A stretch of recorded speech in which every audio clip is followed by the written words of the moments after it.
नमस्कार, मैं हूं कुलभास्कर ओझा और न्यूज कॉरिडोर्स पर आपका स्वागत है। हम आज बात करेंगे उस प्रदेश की जो देश की राजनीति को तय करता है और उस पार्टी की जो उस प्रदेश की राजनीति को तय करती है। हम बात करने वाले हैं मायावती की और बहुजन समाजवादी पार्टी की, जो मायावती के 5 ट्वीट के बाद एक बार फिर चर्चाओं में है। अब उनके ट्वीट क्या हैं, उनके राजनीतिक मायने क्या हैं, यह समझने के लिए हमारे साथ मौजूद हैं राघवेंद्र जी। राघवेंद्र जी, मायावती ने 5 ट्वीट बैक टू बैक और सारे ट्वीट से एक संदेश कि पार्टी हित सबसे जरूरी, सबसे बड़ा, परिवार नहीं। Back to back 5 tweet Mayawati के आना, और उसके पीछे मैं 2 वजह देखता हूं। एक तो उन्होंने अपने ट्वीट में खुलकर कहा कि उत्तराधिकारी किस तरह का होना चाहिए उनका, यानी मायावती का, और उसमें उन्होंने इस बात का भी जिक्र किया कि कांशीराम की उत्तराधिकारी वो हैं और आखिरी सांस तक बहुजन समाज को मजबूत करने के लिए वो काम करेंगे। तो वो एक बात समझ में आती है। लेकिन उसी ट्वीट में उन्होंने इस बात का भी जिक्र किया कि रिश्ते नातों से ऊपर बहुजन समाज है उनके लिए।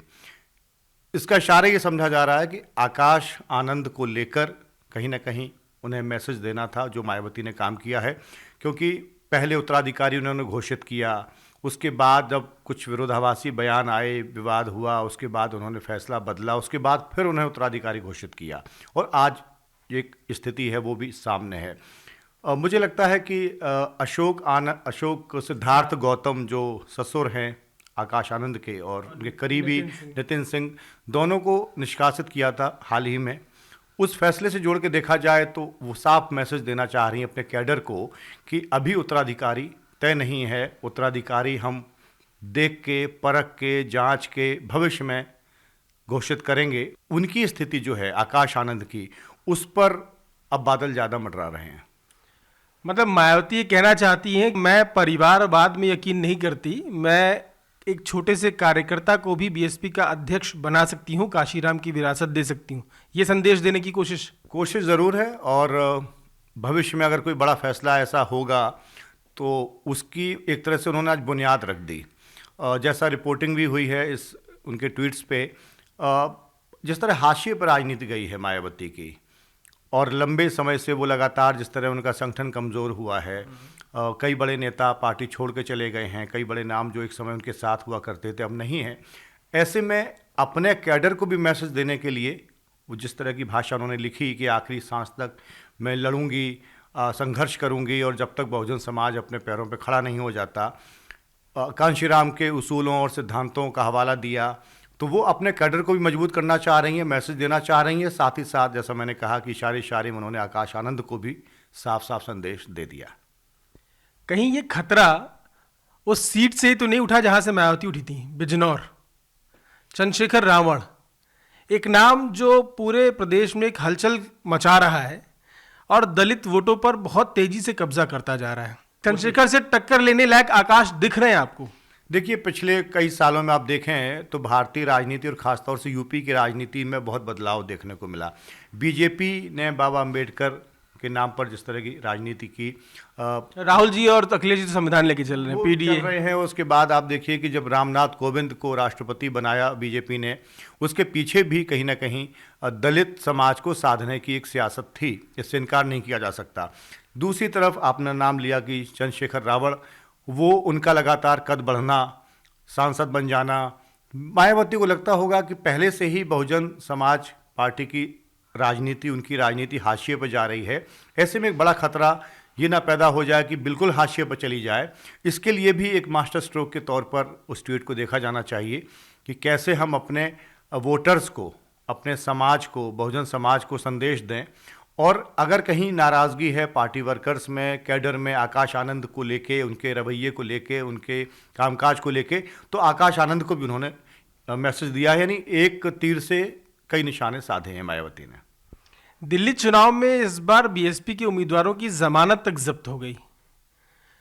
तो अब जमानत जब्त होना, जहां पे पार्टी कभी 2 सीटें निकाला करती थी 70 में से, उस जगह पे उसकी जमानत जब्त होना, क्या इसका गुस्सा मायावती ने निकाला है आकाश आनंद, उनके ससुर और उनके करीबी नितिन सिंह पर? देखिए, मायावती की राजनीति बहुत एक टाइप्ड राजनीति है, वो रहती हैं तो अपने आवाज़ से बाहर नहीं निकलती, इलेक्शन में निकलती हैं तो लिमिटेड बहुत ही सीमित रैलियां करती हैं।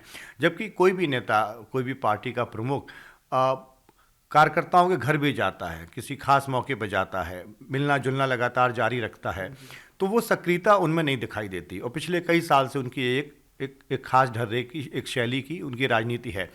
जब कांशीराम थे तो पंजाब से लेके उत्तराखंड, हालांकि यूपी का हिस्सा था, मध्य प्रदेश, दिल्ली, यूपी, उनका एक असर दिखता था और कम से कम बहुत ज़्यादा कामयाबी नहीं मिलती थी। आज भी राजस्थान में अगर करना हो, मध्य प्रदेश में करना हो, तो आज भी पहले भी था, लेकिन वो वोटर कहीं ना कहीं छिटक गया और दूसरे दलों ने निगाह गढ़ाई, उनके लिए मेहनत की, काम किया, तो वो जो छिटका हुआ वोटर है उसको भी शायद लामबंद करने की एक कोशिश मायावती।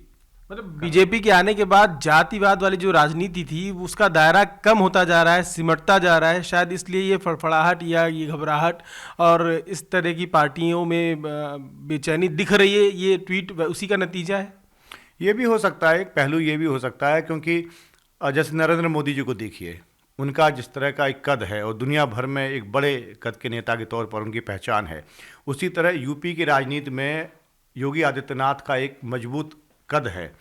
और ये ज़्यादा, ये जाति से ऊपर का कद है। वही मैंने कहा कि उनकी फैन फॉलोइंग इतनी ज़्यादा है कि वो जातियों के बंधन को तोड़ देती है। तो ऐसे में जब चारों तरफ से लोकप्रियता बटोर रहा हो कोई इंसान, और कोई इंसान जो सिर्फ राजनीति कर रहा हो, जाति की राजनीति लंबे समय से, जिसकी आधार ही, बुनियाद ही जाति की राजनीति की रही हो, ऐसे में संभावना यही है कि अब वो कैसे पुरानी अपनी सियासी ज़मीन और पुरानी साख को बचाने में क्या भूमिका उनकी रहेगी। और आकाश आनंद उतने मैच्योर नजर नहीं आते। ये मायावती का भी बयान है कि मैच्योर नहीं है अभी राजनीति के लिए। जाहिर है कि उनको मैसेज देना पड़ेगा, उन्होंने दिया और अपने कैडर को भी दिया। मतलब वो केवल सत्ता का सुख समेटने में लगे हुए हैं आकाश आनंद, मायावती को भी ऐसा लग रहा है। लेकिन सत्ता हासिल हो तब तो, अभी तो दूर दूर तक लक्षण नहीं दिखते कि पार्टी की सत्ता का ही सुख कार्य करता है सुख, लेकिन उसके भी तौर तरीके दूसरे हैं। और जहां तक मायावती और तो उनके ससुर जी कुछ उसी पार्टी की सत्ता के सुख में फंस गए थे क्या, जो जिसकी सजा मायावती ने दे दी इनको? वो और भी रीजन हो सकते हैं, और भी कारण हो सकते हैं, लेकिन मायावती को अब लग रहा होगा कि शायद जल्दबाजी में फैसला हुआ या इमोशनल होकर फैसला हुआ या परिवार का नहीं, इसमें कहीं ऐसा तो नहीं हो रहा कि उन्होंने कहा कि रिश्तों नाते सबसे ऊपर बहुजन समाज है, ऊपर उठकर, तो वो अपने लोगों को मैसेज दे रही हैं। आकाश को तो व्यक्तिगत रूप से भी मैसेज दे सकती थी। नहीं, इसमें जैसे बीएसपी पर हमेशा आरोप लगे हैं कि वो पार्टी के जो टिकट देती है उसके लिए बदले पैसे लेती है। तो कहीं ऐसा तो नहीं कि पैसा मायावती जी की जगह और कहीं और जाने लगा, जो आरोप लगते हैं। मैं ये नहीं कह रहा कि भाई नहीं, सियासी विरोधी आरोप लगाते हैं, कई तरह की बातें करते हैं, चर्चा करते हैं, कुछ ना कुछ तो है जिसने खटास पैदा कर दी। और कुछ हो सकता है मायावती के पास शिकायतें भी पहुंची हों। तो आकाश आनंद को लेकर भी बहुत, अब आज की तारीख में उनका राजनीतिक भविष्य किस दिशा में जाएगा बड़ा कहना मुश्किल है। और मायावती का भी राजनीतिक भविष्य क्या होगा बड़ा, उसमें भी संशय है, क्योंकि वोटर उनका अब बहुत मजबूती उनके साथ नहीं खड़ा है। एक जमाने में बीएसपी का एक ही चेहरा है, वो है मायावती। मायावती से पहले दो चेहरे थे, काशीराम और मायावती। 4 बार मुख्यमंत्री रही प्रदेश की।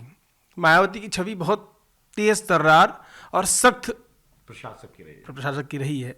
तो क्या ऐसे ही प्रशासनिक फैसले जैसे वो लेती थी सरकार में रहते हुए, अब पार्टी में ले रही हैं और जितने करीबी हैं सब उनसे दूर होते जा रहे हैं, तो बचा पाएंगी पार्टी को?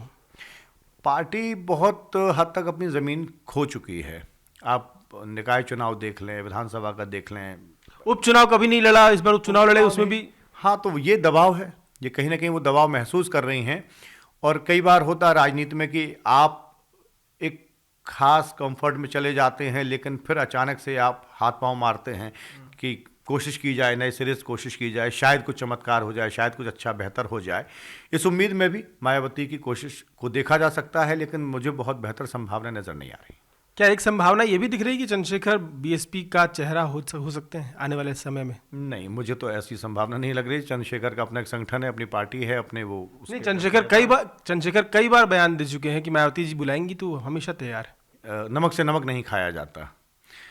एक ही समाज के दो नेता, और जब तक मायावती मायावती के बाद चंद्रशेखर ही चेहरा होंगे फिर? नहीं, ये कैसे कहा जा सकता है? हो सकता है कि मायावती किसी और को तैयार कर दें, क्योंकि उनके भरोसेमंद नेता भी नहीं बचे हैं पार्टी में। एक ज़माने में बड़े बड़े कद के नेता थे, और ले दे के अगर आप देखें तो कोई ऐसा नेता नहीं है जो सबको इकट्ठा कर सके, समाज को दिशा दिखा सके। कोई योगी आदित्यनाथ या यूपी में जो पूर्व मुख्यमंत्री अखिलेश यादव या और भी जो नेता हैं, उनके टक्कर की पॉपुलैरिटी वाला नेता या तो मायावती हैं, और उनकी मौजूदा स्थिति जो है उस पर भी सब कोई संशय नहीं है। लेकिन इसके अलावा और उनके पास कोई विकल्प ऐसा नहीं है। हाँ, भविष्य में वो तैयार करें, ये संभावना बन सकती है, लेकिन वो कितनी कामयाब होंगी उसमें ये कहना मुश्किल है। तो मायावती क्या करने वाली हैं और क्या करेंगी, इस पर सबकी निगाहें हैं। आकाश आनंद का भविष्य क्या होगा, सियासी भविष्य, बाकी उनका भविष्य उज्जवल है, सियासी भविष्य क्या होगा ये सबकी नजरों में है। चंद्रशेखर कैसे पूरे गेम को पलट रहे हैं। हर पार्टी, समाजवादी पार्टी हो, बीजेपी हो, कांग्रेस हो, जैसे वो अंबेडकर को पकड़ते जा रहे हैं, दलित वोटों को अपनी ओर खींचते जा रहे हैं, उसमें मायावती जगह अपनी कैसे बचा पाएंगी, बना पाएंगी, इन सारे सवालों का जवाब तलाशना मायावती के लिए बहुत ज़रूरी है। हम इस पर चर्चा आगे भी करते रहेंगे और हर अपडेट आपको देते रहेंगे। नमस्कार।